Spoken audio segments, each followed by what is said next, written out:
So good morning అమ్మ. So today's concept is జావా స్క్రిప్ట్లోనే ఆపరేటర్ అంటే ఏంటి, what is operator, so operator types అంటే ఏంటి, what is operator, explain different types of operators in JavaScript. So first వచ్చేసి మనకి సి జావాలో కూడా ఆపరేటర్స్ కాన్సెప్ట్స్ ఉంటాయి. సో సేమ్ ఇక్కడ కూడా అంతే. అర్థమెటిక్ ఆపరేటర్ అంటే ఏంటి, సో మనకు తెలుసు అర్థమెటిక్ ఆపరేటర్ అంటే ఏంటి అంటే ప్లస్ అంటే ఏదైనా రెండు వేరియబుల్స్ని లేకపోతే రెండు, ఫర్ ఎగ్జాంపుల్ ఇవి ఏమవుతాయి అంటే ఏ బీలు కలిపి ఆపరెంట్స్ అవుతాయి. సో ప్లస్ ఏమవుతుందంటే ఆపరేటర్ అవుతుంది. సో అలాగే మైనస్, సో ఏ బీలు ఆపరెంట్స్ అవుతాయి, మైనస్ ఆపరేటర్ అవుతుంది.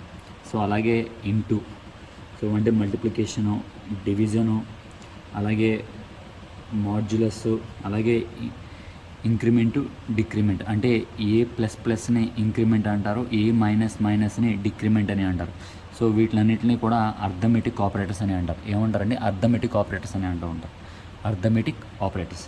సో నెక్స్ట్ వచ్చేది ఏంటి అంటే కంపారిజన్ ఆపరేటర్ అండి.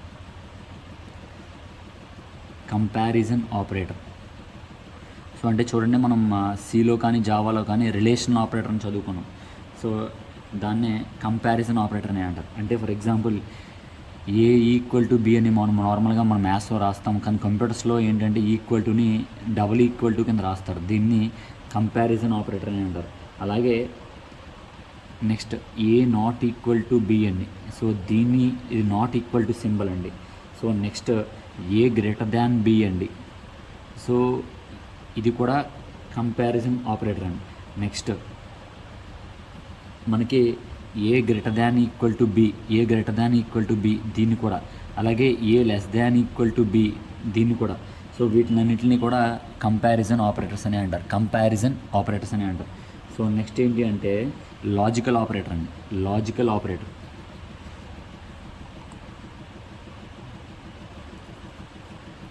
సో లాజికల్ ఆపరేటర్ అంటే మనకి సి లాంగ్వేజ్లో ఇలా డబుల్ అని ఉంటే లాజికల్ అండ్ అని అంటారు.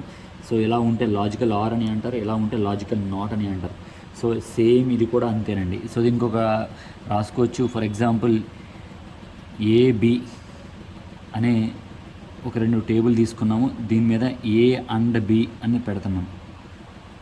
ఏ అండ్ బి వాల్యూ రావాలి. సో ఏ ట్రూ అయితే బి కూడా ట్రూ అయితే రెండు ట్రూలే.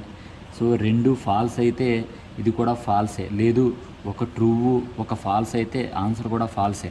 ఒక ఫాల్స్ ఒక ట్రూ అయినా కూడా ఫాల్సే. అంటే ఖచ్చితంగా అండ్ వచ్చేపాటికి, అండ్ ఆపరేటర్ ఉపయోగించేపాటికి రెండు ట్రూలు అయితేనే ట్రూ అండి. అలాగే మనకి కంప్యూటర్స్లో ఇంకోటి ఏంటంటే చాలా వరకు బుక్స్లో ట్రూ ప్లేస్లో జీరోను, ఫాల్స్ ప్లేస్లో 1 అని తీసుకుంటారు. ఇక్కడ అండ్ ఆపరేటర్ ఉపయోగించినప్పుడు రెండు ట్రూ అయితేనే ట్రూ. సో అలా కాదు. నెక్స్ట్ వచ్చేది ఏంటి, ఆర్ ఆపరేటర్ అండి. సో అయితే ఆర్ ఆపరేటర్ అయితే ఏంటి అంటే ఆర్ ఆపరేటర్ ఉపయోగించినప్పుడు మనకి రెండు ట్రూ అయినా ట్రూవే, రెండు ఫాల్స్ అయినా ఫాల్సే. కానీ ఒక ట్రూ ఒక ఫాల్స్ ఉన్నా అది ట్రూవే అవుతుంది, ఒక ఫాల్స్ ఒక ట్రూ ఉన్నా ఫాల్సే అవుతుంది. అంటే రెండు ట్రూ అయితే ట్రూవే అవుతుంది, రెండు ఫాల్స్ అయినా ఫాల్సే అవుతుంది, లేకపోతే ఏదో ఒక ట్రూ ఉంటే ఆన్సర్ ట్రూవే అవుతుంది. సో ఇది లాజికల్ ఆపరేటర్ అండి. సో నెక్స్ట్ లాజికల్ నాట్ అండి. లాజికల్ నాట్ ఏంటి అంటే ఇది లాజికల్ నాట్ అండి. సో ఇక్కడ లాజికల్ నాట్లో మనం ఏం మాట్లాడుకోవాలి అంటే, సో మనం ఏదైనా ఫర్ ఎగ్జాంపుల్ ఇక్కడ మనం చూడండి, నేను ఈ టర్మ్ మొత్తం తీసుకున్నాను. సో అంటే ఏ వాల్యూ అంతా టీ ట్రూ, బి వాల్యూ అంతా ట్రూ. సో ఇప్పుడు మనకి ఏ ఆర్ బి లాజికల్ ఆర్ ఉపయోగించింది, దీని ఆన్సర్ ఎంత వచ్చింది, టీఏ వచ్చింది. సో ఇప్పుడు ఏ ఆర్ బి నాట్ ఈక్వల్ ఇలా పెట్టాను అనుకోండి. సో దీని ఆన్సర్ అంతా యాక్చువల్గా అయితే ట్రూ.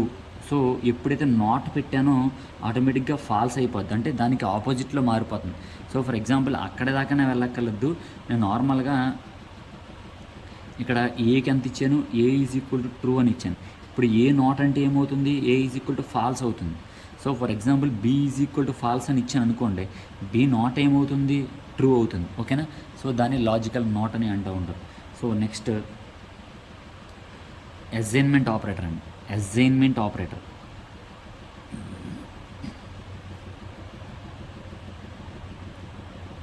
సో అసైన్మెంట్ ఆపరేటర్ అంటే ఏంటి అంటే, సో ఇందాక మనం డబల్ ఈక్వల్ టుని కంపారిజన్ ఆపరేటర్ అన్నాం కదా, ఓన్లీ ఈక్వల్ టు ఉంటే దాన్ని అసైన్మెంట్ ఆపరేటర్ అని అంటారు.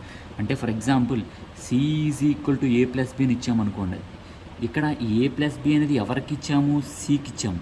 So C is A plus B is assign to C, so దీన్ని అసైన్మెంట్ అనే ఆపరేటర్ అని అంటారు, ఓన్లీ ఒకటి ఈక్వల్ టు. సో అలా కాదండి, ఒక్కొక్కసారి ఇలా కూడా ఇస్తారండి, ప్లస్ ఈజ్ ఈక్వల్ టు. అంటే అర్థం ఏంటి అంటే, so for example C plus is equal to A అని ఇచ్చారనుకోండి, సో దీని అర్థం, దీని ఈక్వలెంట్ ఏంటి అంటే C is equal to C plus A అండి, C is equal to C plus A, ఇది కూడా అసైన్మెంట్ ఆపరేటరే.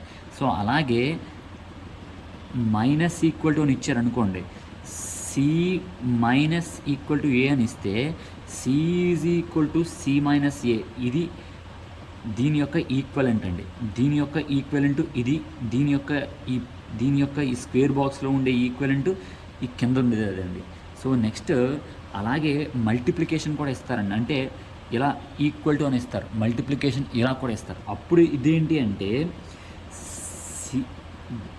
దీన్ని కూడా మనకి అసైన్మెంట్ ఆపరేటర్ అని అంటారు. అంటే ఇలా ఏదైనా వాల్యూ ఇచ్చారనుకోండి, జెడ్ అని ఇచ్చారనుకోండి, so C is equal to C into Z అని, సో ఇలా రాసుకోవచ్చండి. సేమ్ డివిజన్ కూడా వస్తుంది, సేమ్ డివిజన్. అంటే ఫర్ ఎగ్జాంపుల్ మనకి డివైడ్ ఈక్వల్ టు అని ఇచ్చినప్పుడు ఇలా వచ్చింది అనుకోండి, నార్మల్గా ఇలా ఇచ్చారనుకోండి, అప్పుడు ఏంటంటే దీని అర్థం ఏంటంటే, దీని అర్థం ఎలా రాసుకోవాలి అంటే C is equal to C by A అని రాసుకోవాలి. సో సేమ్ నెక్స్ట్ మాడ్యులస్ కూడా అంతేనండి, మాడ్యులస్కి మొత్తం అన్నిటికి కూడా అంతే. So next bit wise operator అండి. సో బిట్ వైజ్ ఆపరేటర్ అంటే ఏంటి అంటే, నెక్స్ట్ వచ్చేది బిట్ వైజ్ ఆపరేటర్ అండి. సో బిట్ వైజ్ ఆపరేటర్ అంటే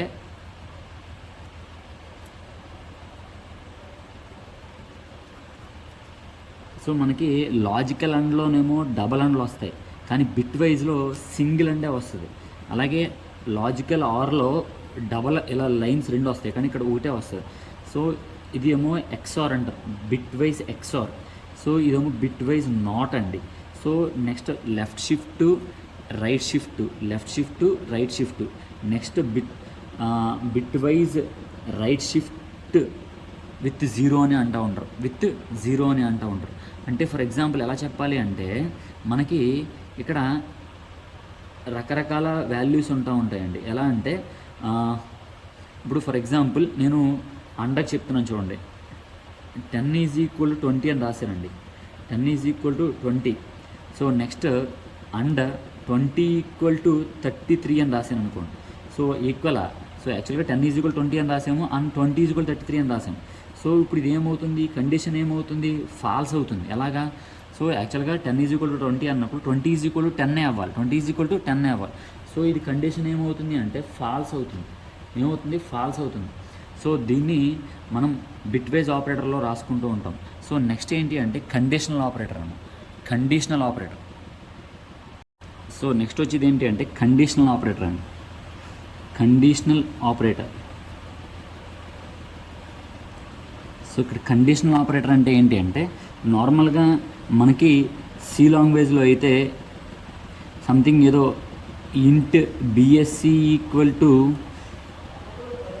ఏ గ్రేటర్ దాన్ బి రాసి ఇలా ఒక క్వశ్చన్ మార్క్ పెట్టి, ఒకవేళ ఈ కండిషన్ కనుక ఇఫ్ ఇట్ ఇస్ ట్రూ, అప్పుడు ఈ కండిషన్ యొక్క వాల్యూ ఏ అవుతుంది అంటారు. ఒకవేళ ఈ కండిషన్ కనుక ఈ కండిషన్ కనుక ఫాల్స్ అయితే ఈ కండిషన్ యొక్క వాల్యూ బి అవుతుంది అంటారు.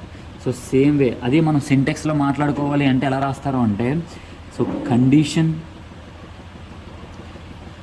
Question mark expression 1 colon expression 2 అని అంటారు. ఒకవేళ ఈ కండిషన్ కనుక ట్రూ అయితే దీని వచ్చే రిజల్టెంట్ ఎక్స్ప్రెషన్ 1. ఒకవేళ ఈ కండిషన్ కనుక ఫాల్స్ అయితే దీనికి వచ్చే రిజల్టెంట్ ఎక్స్ప్రెషన్ 2 అని మాట్లాడుతూ ఉంటారు. సో దీన్ని కండిషనల్ ఆపరేటర్ అని అంటారు. ద సేమ్ వే అండి, సేమ్ వే జావా స్క్రిప్ట్లో కూడా సేమ్ అంతే. సో యాక్చువల్గా ఇక్కడ బిఎస్సి అంటే ఏంటి, వేరియబుల్ కదా. Same variable equal to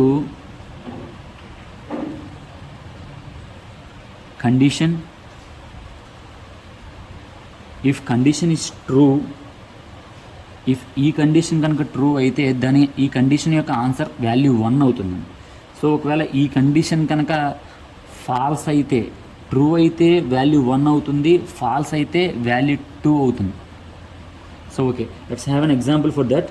so ఇక్కడ వేరియబుల్ ప్లేస్లో నేను రిజల్ట్ అని తీసుకుంటున్నాను. సో రిజల్ట్ అని తీసుకొని marks greater than equal to 35 అయితే, if marks greater than equal to 35 అయితే పాస్, ఒకవేళ కాకపోతే ఫెయిల్. అంటే ఈ కండిషన్ కనుక ట్రూ అయితే then the result will be the pass.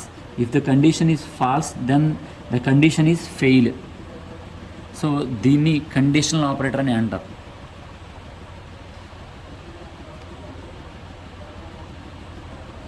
So next plus operator used on strings అండి. Plus operator used on strings.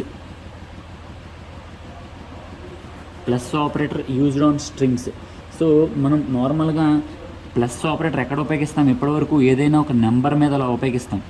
But ఇక్కడ ఏంటి అంటే జావా స్క్రిప్ట్స్లో plus operator is use on strings. అంటే ఏదైనా 2 స్ట్రింగ్స్ అంటే 2 వర్డ్స్, 2 పదాలను కలపడానికి we use an plus operator here. So for example నేను